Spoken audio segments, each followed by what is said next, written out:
We are now going to the next project.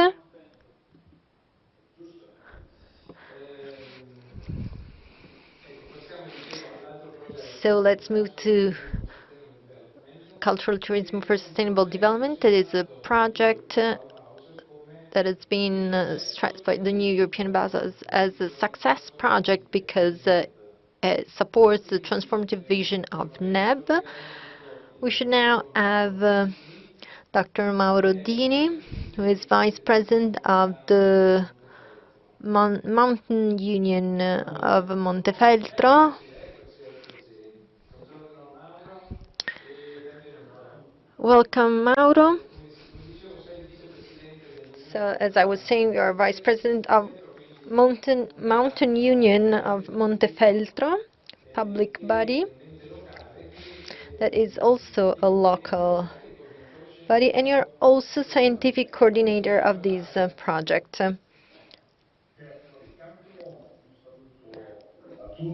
Well, first of all, thank you for inviting us. Thank you, Filippo. We're very honored. Unfortunately, I couldn't be there with you, but and it wasn't easy to come there, but I'll try and be with you next year. I'll try to underline our contribution to the project. As said, I'm Vice President of this Mountain Union and also Scientific Coordinator. I teach tourism at the University of Urbino, so I also deal with this aspect from a scientific point of view.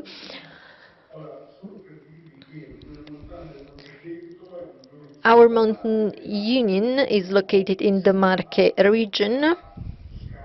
We are between Tuscany, Emilia-Romagna, and San Marino, the northern part of the Marche region. We're a union of 12 municipalities for a total of 17,000 inhabitants. So we have an area that is fragmented with many different municipalities. So small municipalities, even mountain municipalities.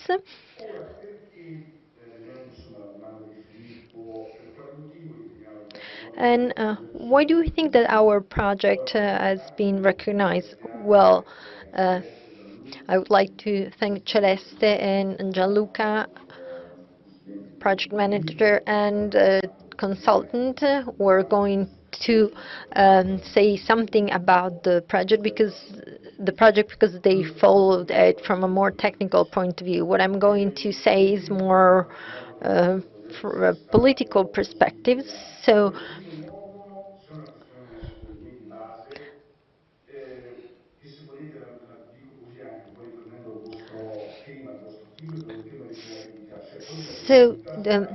today creativity is in trying to preserve these small municipalities and mountain areas.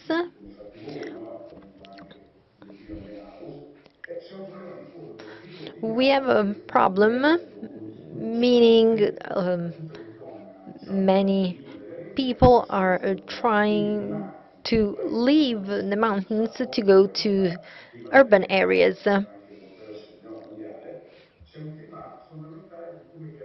So how can we guarantee sustainability of these areas? Well, our project gives a resiliency perspective.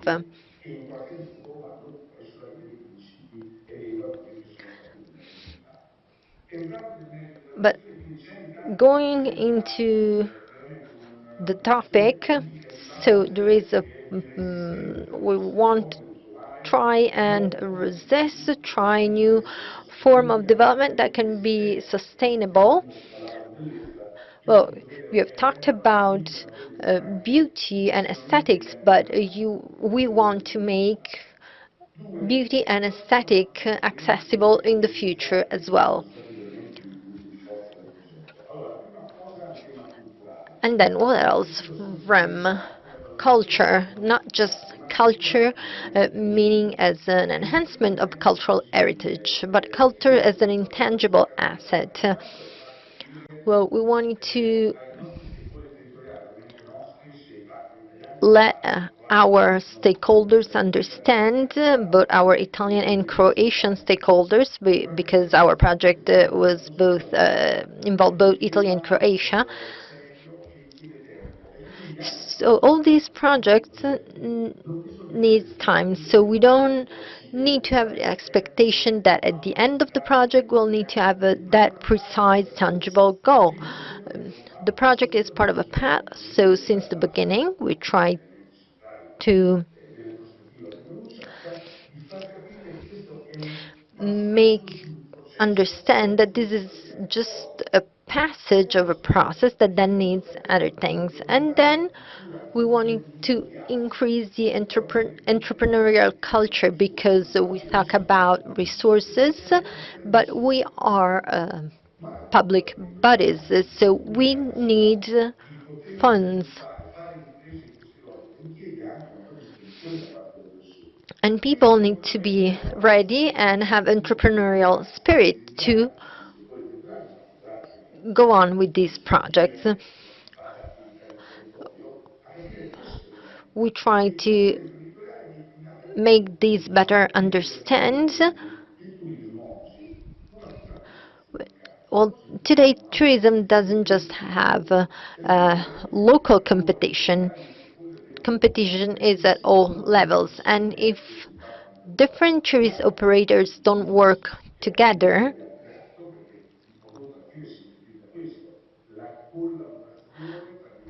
so different components of the territory needs to cooperate to give an organic offer.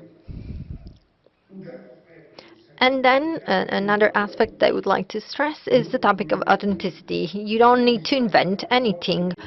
We have seen people inventing things, copying other things. Well, the territory needs to use what it has, showcase what it has. So even the products that we created were products related to the authenticity of the place where we live. And I think this is also very important related to beauty, aesthetics, and inclusivity.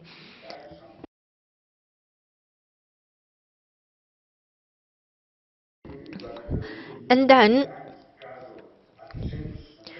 we have inclusivity that should also be understood as accessibility. So we don't want this area to be completely left alone because people leave.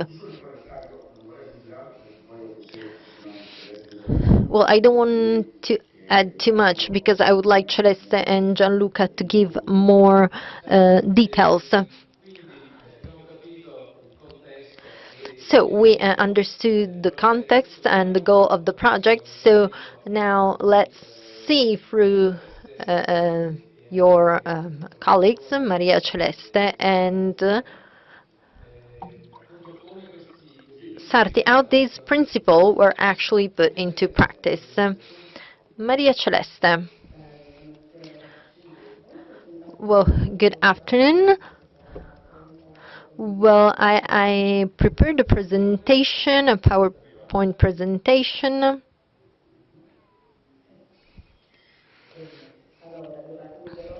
Well, I'm going to try and be as brief as possible to tell you what we created with this project and how it is in line with the NAB values. So the ethnic project was part of an Interact project, cooperation between Italy and Croatian, 18 months of duration. The budget, you can see about 250,000 euros. We have two Italian partners and two Croatian partners, the Mountain Union Montefeltro and then the social cooperative Atlantide, the the municipality of Dugopoye Development Agency, and the tourist board Ravni Kotari.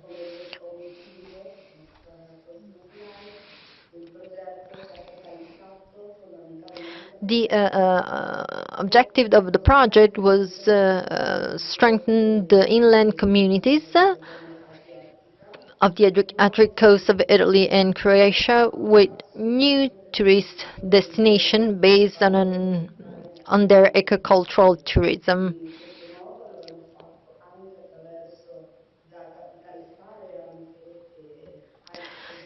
So we try to learn from other European projects as well, like Interreg and Erasmus programs.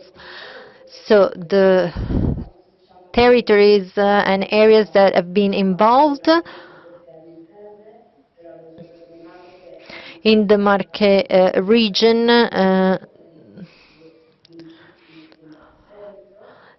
we have 12 municipalities,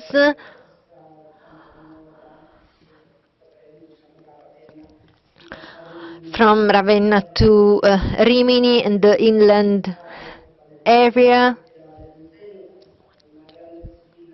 and it was a big challenge to cooperate with all these territories. And then in Croatia, the inland of Zadar with 7 municipalities, and then the municipality of Dugopolje.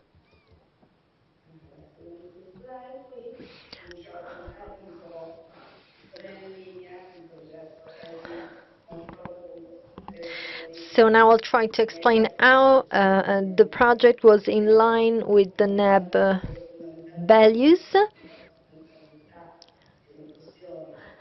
So sustainability, inclusivity together, and beauty and aesthetics. So the ethnic project responds to all these values.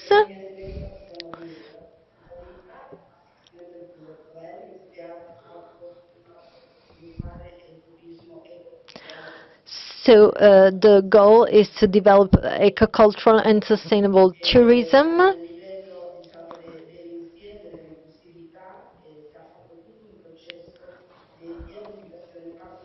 We add community engagement and participatory planning. As I said, the community has been involved, and then as far as beauty and aesthetics, we can say that the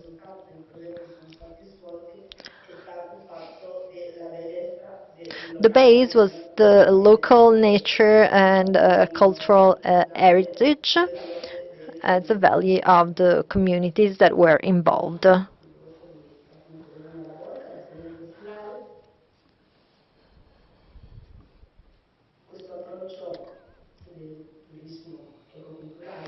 So this ecocultural approach, well, we capitalized on other projects that worked on this topic to unify the criteria. Since we wanted to work on local planning, we had to unify the different criteria and concept, because when we had to plan, everyone should have the same idea, so we had to explain, be very clear in the goals, explain the difference with sustainable tourism and agricultural tourism.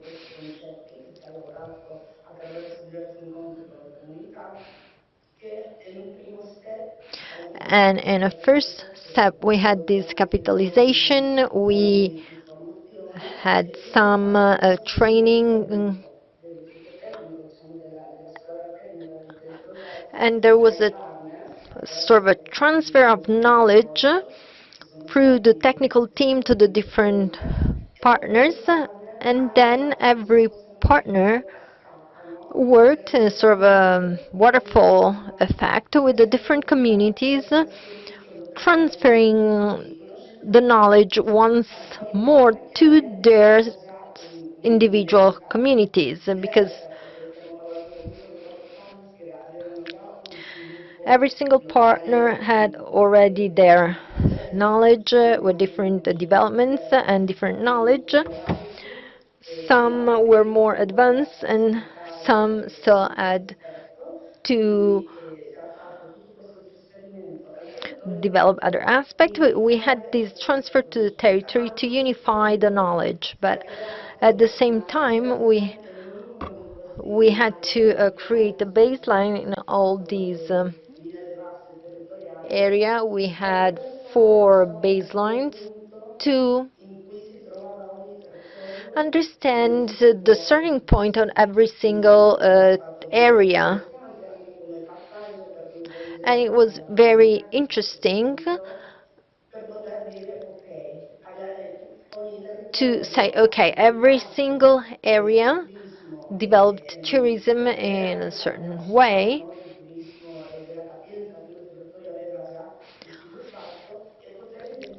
so that we could identify the strengths and weaknesses, and so that we can go on and create new tourist products and projects. The communities have been involved. We had a community engagement.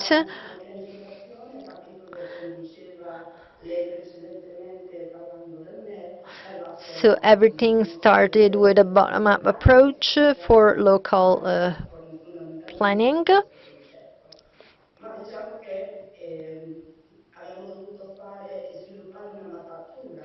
We had to map the local stakeholders, because on the one hand, we sort of give for granted those who are in the sector,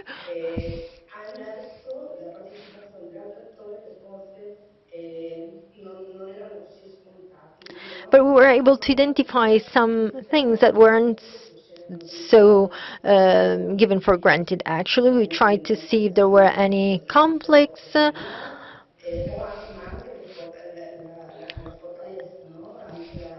and also we tried to look at different points of strength. And once everything has been identified, we involve the community, and this process happened simultaneously in the 4 areas, the 2 Italian and the 2 Croatian areas. So we had an info day, a meeting where we explained the project.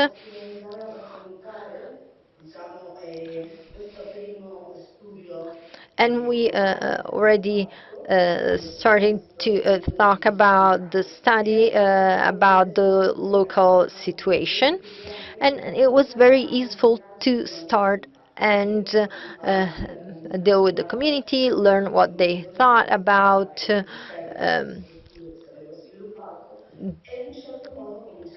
the research, and explain how this project would be.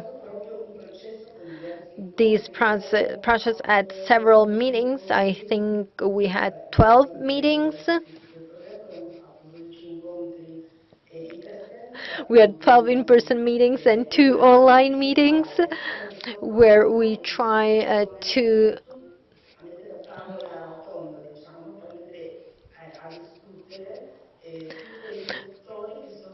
debate and discuss with all the different sectors related to tourism, not just the community, but also small and medium enterprises, local authorities, regional authorities, and it was very important to have the participation of all these key players, so that we could discuss if some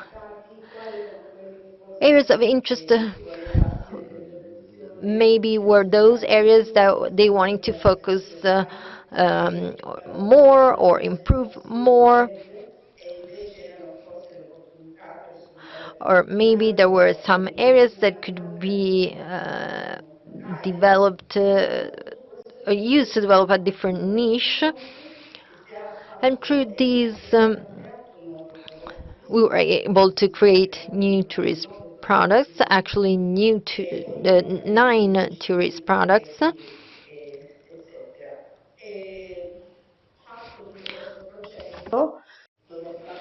Having done all this,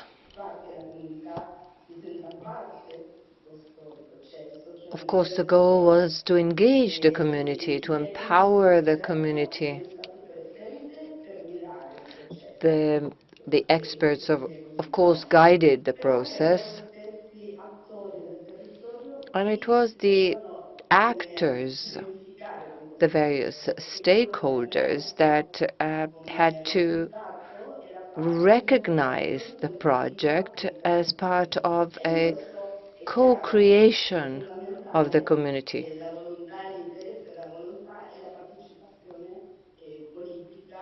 The willingness and, of course, the political willingness, the social participation by the various local entities was key. Obviously, that makes a difference. If the community is not supported by the authorities, by the institutions, they feel lost. Whereas when there's a dialogue in the community, and for example, the owner of a restaurant, of a hotel is talking in front of the mayor, or the reference person of a financial body, well, becomes more operational, is more related to reality. It becomes integrated in the community. It is, I use this expression, it is filled with the soul of the area. It's the difference between a technical document that you may write, at your desk, and what emerges from a participatory process where you decide to leverage the local resources and perhaps become aware of resources you didn't know you had.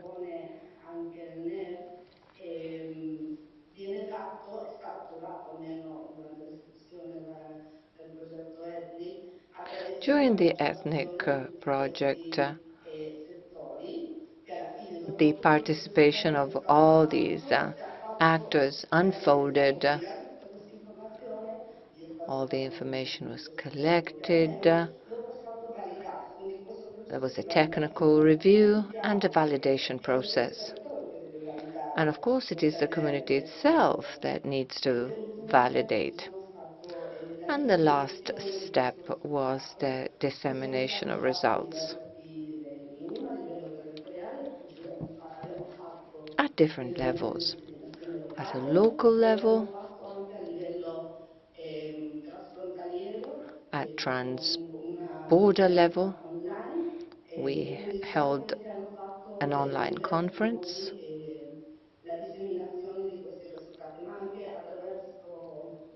and also through press conferences. And here is another point.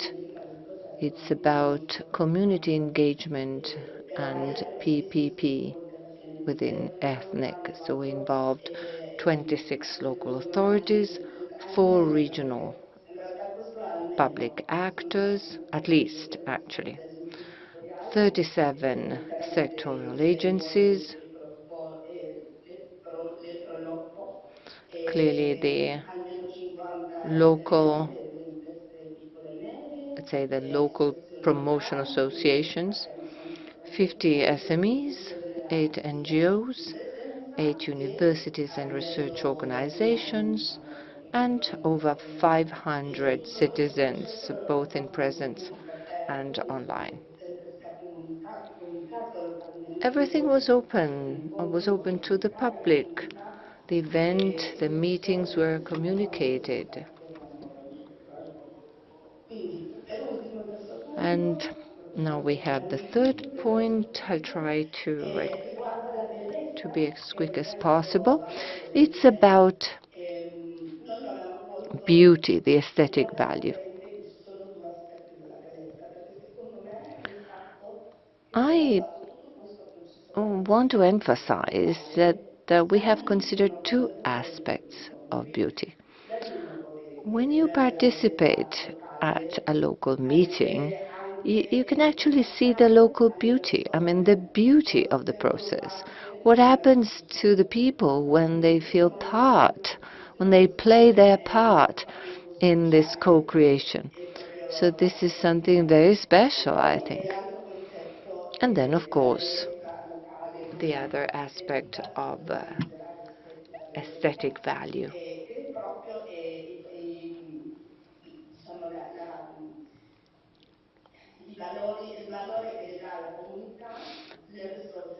The values of the community, the cultural heritage, and here you can see the list of the eco-cultural tourist projects.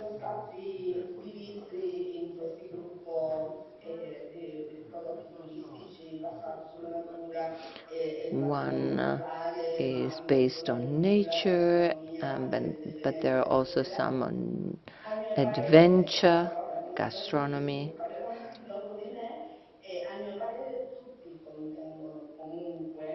In my opinion, all of them encompass the values of local cultural heritage, as we shall hear later.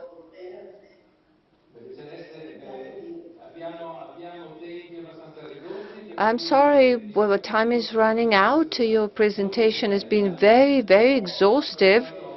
Thank you so much. Thank you for analyzing and applying the three basic principles of the new European Bauhaus. If I'm not mistaken, we will also listen to your colleague, and I ask him to be short. Yes, I'll try and be very brief.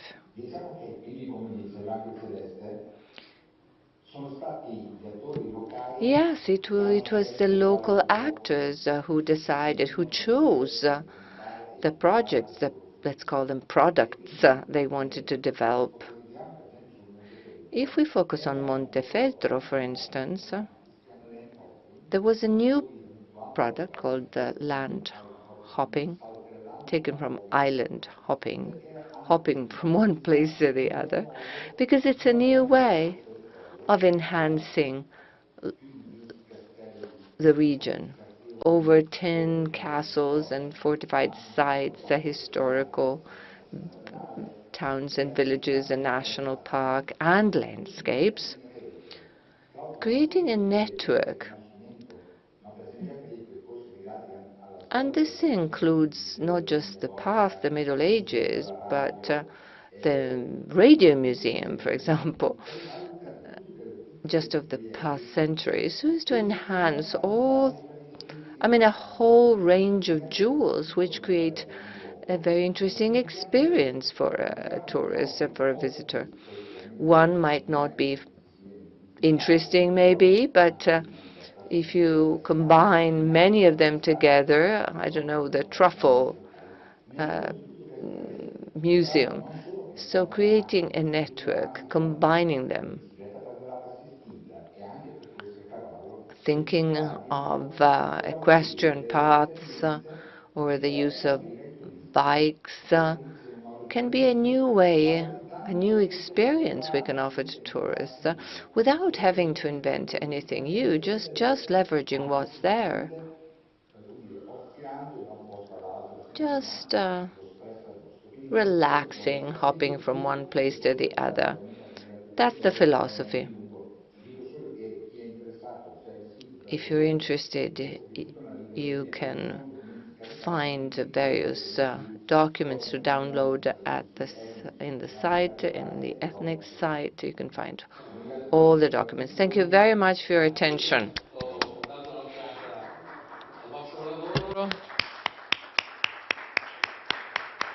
E ho visto che in libreria ci sono per Yes, I saw the slides about training, and so I mean, they were very, very interesting. Thank you so much. I'd like to thank Mario Dini, Maria Celeste Clarambo. Let me thank Mr. Sarti too. And we will now move forward with our proceedings. Thank you.